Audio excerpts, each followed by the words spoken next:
Praise the Lord. கர்த்தருடைய நாமம் மகிமைப்படுவதாக. அன்பான தெய்வ ஜனமே, தேவனாகிய கர்த்தர் கடந்த 7 மாதங்களை நம்முடைய வாழ்க்கையில் நிறைவாக்கி 7வது மாதத்தினுடைய இந்த கடைசி நாளிலே அவருடைய சமூகத்துக்கு முன்பாக வந்து நிற்கத்தக்க கிருபைகளை கர்த்தர் நமக்கு கொடுத்திருக்கிறார்.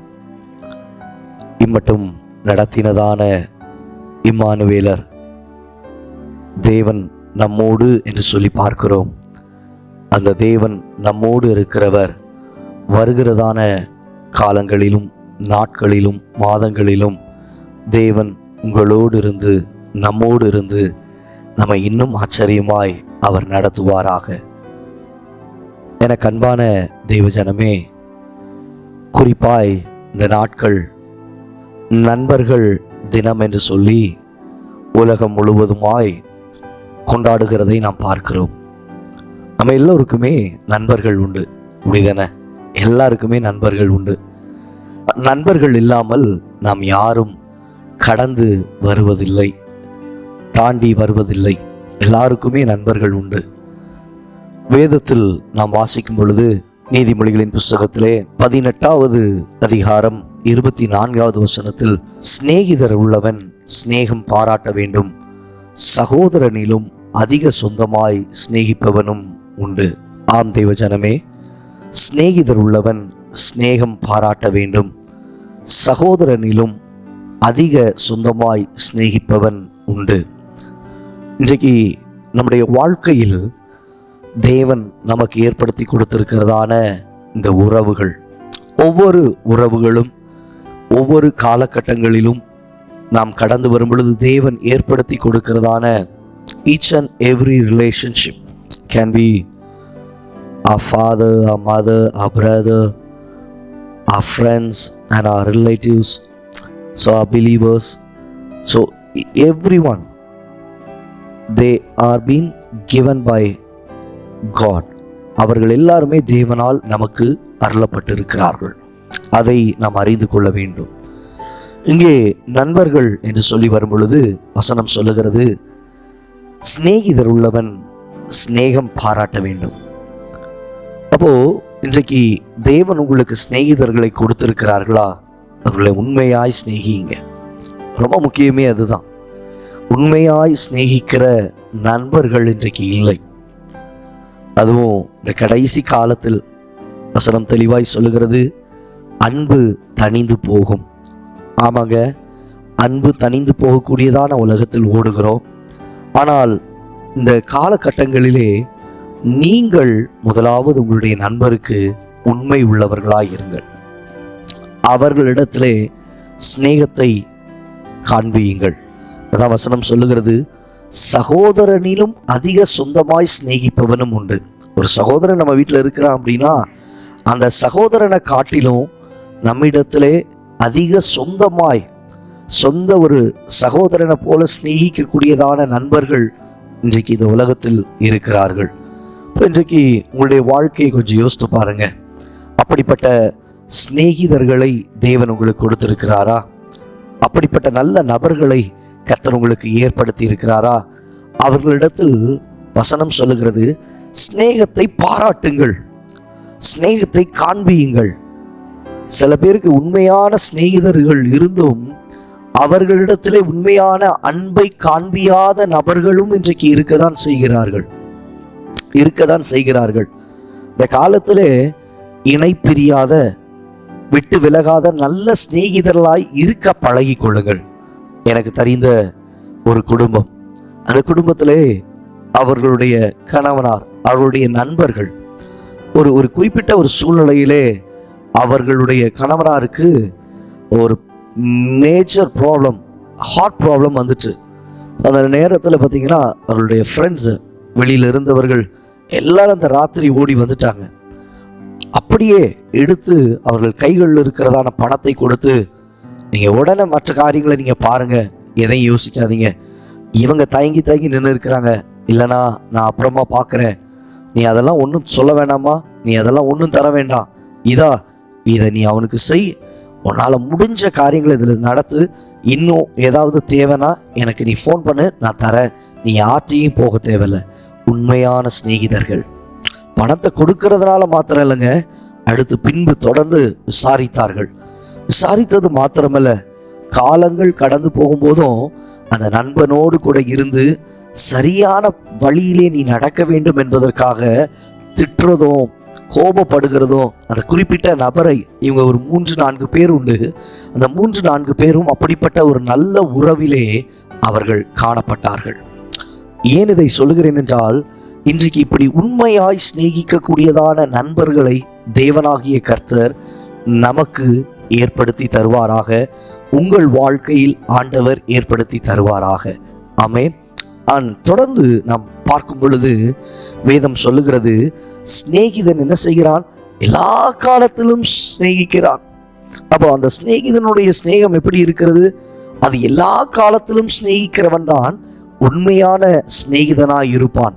ஆனால் இன்றைக்கு இருக்கிற ஒரு சூழ்நிலை, செல்வம் அநேக சிநேகிதரை என்ன செய்கிறது? சேர்க்கிறது. செல்வத்துக்காக சிநேகிதர்களை சேர்க்கிறீங்களா? கொஞ்சம் யோசிச்சு பாருங்க. இன்னைக்கு உலகம் செல்வம் இருந்ததுன்னா வருவாங்க, செல்வம் இல்லைன்னா விட்டுட்டு போயிடுவாங்க. வேதத்தில் பாருங்க, 2வது குமாரன் அவன் செய்த காரியம் என்ன?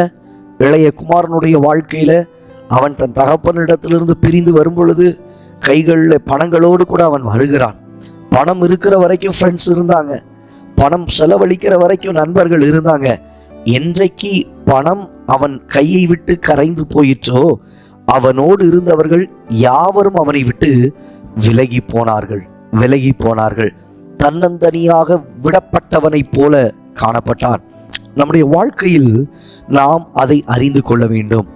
அப்போ எல்லா காலத்திலும் வாழ்வானாலும் தாழ்வானாலும் உயர்வானாலும் கீழானாலும் எப்படிப்பட்ட சூழ்நிலைகளுக்குள்ளே நாம் கடந்து போனாலும் நம்முடைய வாழ்க்கையில் நம்மோடு கூட கடந்து வரக்கூடியதான நண்பர்களை தேவன் நமக்கு ஏற்படுத்தி தருவாராக. நாமும் அதே போல மற்றவர்களிடத்துல இருக்க தேவன் நமக்கு உதவி செய்வாராக. அதோடு மாத்திரமல்ல, ஒரு நல்ல சிநேகிதன் எல்லா காலத்திலும் சிநேகிக்கிறானே. அப்போ உண்மையாகவே எல்லா காலத்திலும் ஒரு நண்பன் சிநேகிக்க முடியுமா அப்படின்னு கேட்டீங்கன்னா முடியாது. வேதம் சொல்லுகிறது, அங்கே சிநேகிதர்கள் சில நேரங்களிலே, வேதத்தில் இன்னொரு இடத்துல நாம் வாசிக்கிறோம், சிநேகிதர்களை நம்ப வேண்டாம் என்றும் சொல்லி வேதம் சொல்லுகிறது. அப்போ எல்லா நேரத்திலும் அவர்கள் இருக்கிறார்களா?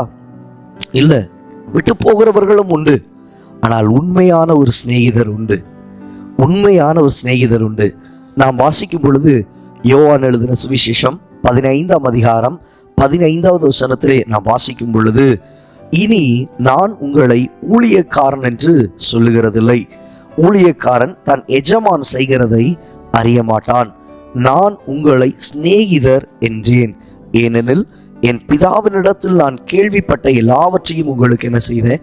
அறிவித்தேன். ஆம் தேவ ஜனமே, இனி உங்களை நான் ஊழியக்காரன். You are not a servant. ஏன்னா ஒரு சர்வன்ட் தன் எஜமான் செய்கிறதை அவன் அறிந்து கொள்ளுகிறதில்லை. எஜமான் எல்லாவற்றையும் தனக்கு கீழாய் இருக்கிற நபர்களிடத்தில் அவன் சொல்ல மாட்டான்.